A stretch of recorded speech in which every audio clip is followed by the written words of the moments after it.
All right, we're live for our first show. Immediate reaction: Saints lose to the Jaguars. Sad ending to that game. They had a chance right at the end. I don't know, Brad. You had the best view. I'm in the car driving back from a birthday party. Shout out Everett. Dan was dealing with two rascals at the game, so I don't know how much he was able to watch. So I don't Yeah. know, Brad. Can give some reaction. How did the game go from your view? Um, High level. It started out strong. I mean, that kickoff return was great to see. You want to see your special teams make impact plays. First play, they had a nice running play to the left, scored a touchdown. And then as far as the first half goes, after that, it was pretty stagnant. The only thing that I came across that I thought was uh, really impressive or good to see was our secondary was strong in the first half. Um, they were locking up their defenders, a lot of batted passes. Emerson was playing great. Uh, One thing I did take away though, as far as uh, honest first reaction was, I'm scared if we ever got to kick a field goal, man. We, I you know, know. we would have won that game if they would have made that field goal because we could have just kicked the field goal at the end. But in true Saints fashion, we went down to the wire, and unfortunately, we were on the wrong side of that. But what's your take on some of it? No, I saw some. I saw that kick of the first kick uh, after the touchdown, the extra point. That was a dead duck. Yeah, I thought Tanner Brown did fairly well though. He made some good long kicks and that one extra point. So I think he did fairly well. But yeah, no, I agree. The kicker is going to be a big issue moving forward. Uh, I was kind of in and out. I was at a birthday party, so I was in and out, watching the game as much as I could. And one thing that stuck out to me was the defense. They just yeah, ball hawking, yeah. attacking. Staley has them dudes playing hard. And that was the second string. That wasn't even their first string guys. Well, that's what I was getting at, But the they were bending but not breaking like they Yep. always. Um, the Jaguars' first drive, they kind of marched down the field with a consistent. Um, they converted a couple third downs. They got a couple decent sized chunk plays, but then they got in that red zone and we intercepted the ball, which I mean it's what you like to see. It, it, they can march up and down the field all they want, but if we're not giving up points, that's the big part of it. The problem is we just couldn't get the offense rolling after we would Yep. make those turnovers, or if we got them to do a 3-and-out and we had good field position, we just could never convert it to where we fed off that momentum. Um, Unfortunately, you know, for all the praise and whatnot he's been getting at camp lately, Rattler just didn't seem to be able to Yeah. put in the actual gameplay. What do you think about it, Dan? Um, I tried listening to the game on the way there. It seems like everybody's in preseason mode. Yeah. No one seemed to know where they were going. Traffic directed me into Garage 6. When I got to Garage 6, they said, "Where's your pass?" I said, "The people told me to come park here." Um, they said, "No, you can't park here." So, well, the person literally told me to come park here. They sent me around the back, told me to go to the Champion Square garage. Someone else turned me around saying, "No, you're not supposed to be in this garage." So Oh, I went and Jesus. parked uh, closer to the aquarium and walked it, which was fine. We got in. It all seemed like no one knew where to go once they got into the dome. It was close. It was crowded. I mean, that was good to see. A lot of fans there. A lot of black and gold. So it was nice. It wasn't just a bunch of Jags fans taking over the dome. So it was good to see that even for a preseason game, um, pretty large crowd. But by the time we got to the seats, we saw them celebrating an interception. I didn't see who it was. I just saw them all walking off the field, high fiving. Ford made the Very fun. next play, got down to the goal Yeah. line, called back a touchdown, and then I saw Delp stretching, and he stretched right in front of us. I was a few rows up, but on the goal line, lower section, and Nice. just in line. I mean, I had two toddlers with me, so just bang bang. I saw the ball go at the end zone. I'm thinking, that oh no, I got to that go like get a scoop of ice cream for the kid. Next thing I know, they call it a touchdown. And then we turned around and walked out because two toddlers, everybody's cheering and screaming. They got a little frightened, so I didn't see much of the game. But what I did see is, hey, we got a turnover early, or before the end of the second half. Got a touchdown out of it. So that's good to see that, not just stopping the other team from scoring, but you're also getting 6 points at the end of that. So those are good signs. From what I saw, the little bit out of Zach Wilson looked good. The Yeah. defense, obviously, I saw that the stat line for Emerson had like 3 passes defensed early on. Obviously, they had an interception, so the secondary being active, that's a good sign. Fans being active is good. The dome was loud. Yeah. That's really my takeaway is the atmosphere seems like it's getting ready. Security and the traffic. We have a few more weeks before we're ready to get down there, making sure people know exactly where they're going. Yeah, it sounds like you spent more time in traffic and parking than you had a chance Oh to actually yeah. spend at the Oh, game. absolutely. I was in the car for almost 2 hours today, and I live Oh, 10 minutes from the dome. yeah, Yeah, no, that's rough. But that is rough. you talked about Zach Wilson, and he did look good on. I think it was almost his first play from scrimmage. He did a rollout to the right, and he hit Bub Means for probably like a 35-yard gain, which was a Yep. nice pickup. And then after that they hit that. I don't know if it was deep. He threw another one deep down the right sideline, and I think it was Bum Means again, but it might have been Barry Brown. I can't remember who caught that ball, but it basically put us right there at the goal line, and that's when you were talking about when Delp scored or whatever, which was nice to see him get involved. I was interested to see how they were going to use Delp. Mm-hmm. But yeah, for the main part, the takeaways I took was the defense, and which is great because being Saints fans for as long as we have been, defense has never really been the strong suit. If our offense can push the ball downfield for as many times as the defense was able to hold people to 3-and-outs, albeit we know it was second team play, but you still like to see that from your second team guys if they can make impacts. That's a good deal. Definitely. And so I know we kind of touched on Rattler a little bit. I don't know, how'd y'all feel about him? I was kind of disappointed in his pocket presence. He had that strip sack Yeah, at one point. So it was a little bit disappointing to hear all the positives coming out of camp. I mean, we went to camp and we saw him live and he looked great. I mean, he I'm not did. saying he He looked all was pro moving or around anything, the but he looked tight. pockets. Yes. He was His throwing ball good was tight. balls. It He was was, yep. being crafty, Yeah, avoiding pressure, getting out when he needed to, but also just moving around the pocket like he needed to. So to not hear that it went too well live in an actual game, that's disappointing. yeah, But the Yeah. fact that we have a former number 2 overall pick, whether he deserved it or not, he was a first round quarterback. He has live starts in real NFL games. That makes me feel good for our backup situation. You just want to see more out of Rattler. yeah. No, definitely. He Seeing Rattler. Oh, go ahead, Brad.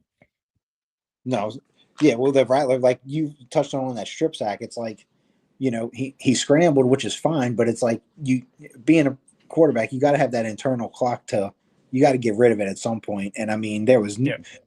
when he got strip sacked, I don't even think I saw offensive lineman in the picture. He No. was like his life, and he spun around, and next thing you know, guys are hitting him in the arm, and there it goes. And I'm like, this is not good, dude. Get rid of the ball if nobody's open. Like come on. No, definitely. It's as if the lights come on and he starts kind of getting frazzled a little bit. Like when practice, he's looking tight, he's looking good, he's moving around the pocket, making the right throw, he's making his reads. And it's like once the lights come on and it actually matters, even though this is preseason, but he's still playing for his job. He's playing for the number 2 spot. And Yeah, and not only the number 2 spot, but he's playing for the future of his career because he's probably not going to be a consistent starter in New Orleans moving forward. So he's playing for going on another team and getting an opportunity to start for another franchise. And it's just, I don't know. It's sad to see. I thought he would do more, but yeah. He definitely didn't help his chances out with how he played today with that. no. But Zach But Wilson came out and looked good. his throws were on the money, in stride, over the shoulder. That was impressive of how he did that, and it was good to see those guys make those catches too. Them second and third team receivers. Hmm. They stepped up too. So they looked good as a unit on that drive when Wilson came in. And that's always something you like to see. For once, it feels like if they can all stay healthy for the last couple of years, we look like we finally might have a pretty complete wide receiver room. Yeah, it's been a long time since we've had something like that. Yeah, You know, exactly. talking about It has. 4, 5, 6 deep that you're not scared to have run out there. You know, it's not a Marquez Callaway wide receiver one room anymore. Yeah, No. yeah, 100%. Thank God we've gotten away from that.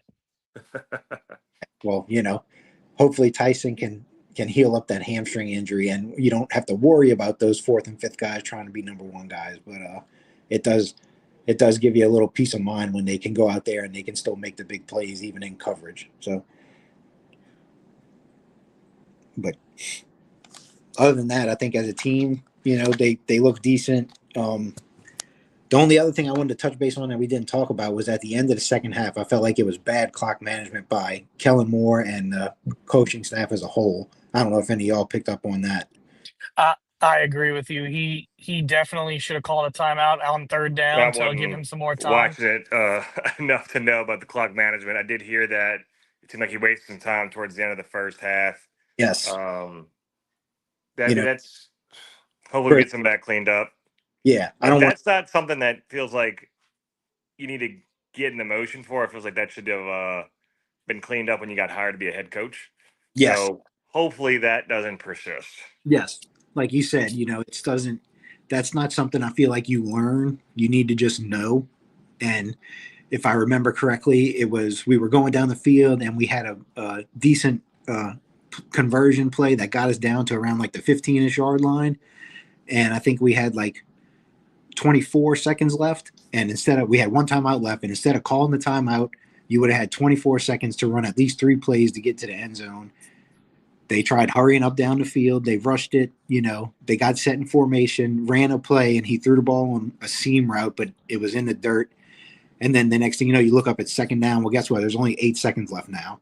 And then they line up in formation, and then Kellen Moore calls the timeout before they even hike the ball. And I'm like, that was terrible sequence right there. Like, that was just garbage, in my opinion.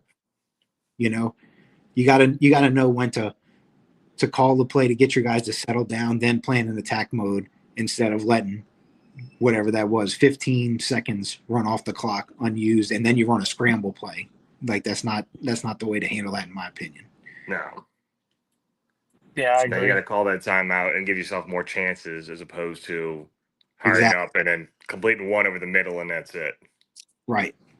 100%. So, but other than that, like you said, first preseason game, hopefully they get those bugs worked out and they see a little bit of improvement all across the board come next week. So. Definitely.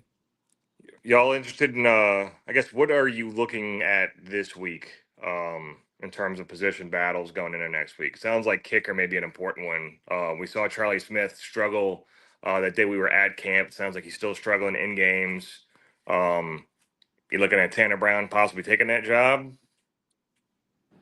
Yeah, I mean, it might not be a big talked about position thing, but it's huge in real season time. I mean, like you said, that game was a win if they don't push that field goal far right, in whatever. I think it was the third quarter. I can't remember which quarter that one was in where he missed it.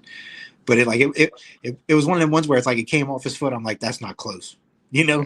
And it seemed like we were all excited when Smith got the job over Lutz. Not Lutz. Groupie. Yeah. I think we were all a little excited to see how Smith was doing. He showed a lot of positive signs last year. It just seems like we cannot find a steady kicker. It's just one right after the other these last few seasons. Like you never, you don't have. It's like, yeah, it's tough. Yeah, because the Jags dude was nailing them from like 40 and 50 like it was nothing, and I'm like, yeah, that's what we want right there. Yeah, but Cam Little is a completely different type of kicker. Javid, you still with us? Can y'all hear me? Yeah.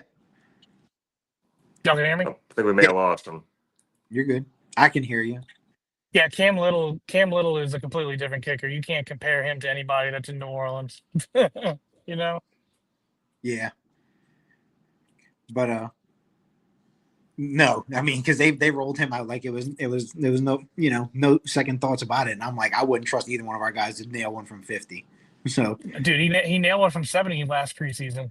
Yeah, it's crazy. But somewhere I'm looking at for position battles is going to be at the cornerback position because both Jaden Price and what's his name? 22. Emerson. Emerson. Both of them played outstanding today on Yeah, ball coverage. I know Dan get to see it, but when we went to the training camp thing, I know he was talking about Emerson. And Emerson played really well. And we also talked about, obviously the starters didn't play, but just to feel like you have depth at corner, I think that's huge. Um, what's your take on that, Dan? I mean, Kool-Aid needs to step up a little bit more than last year, but if we got two or three guys that we feel can hold their own in man to man, I think that's big.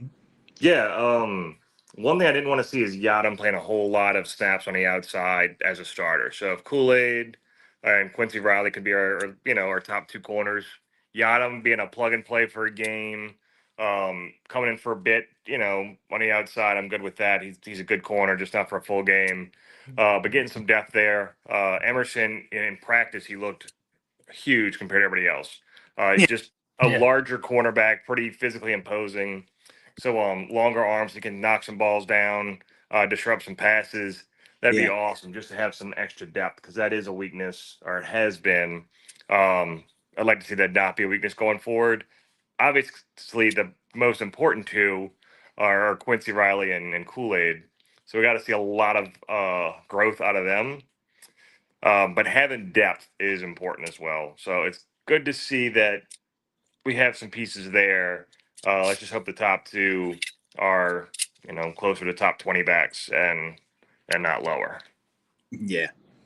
So I agree with that.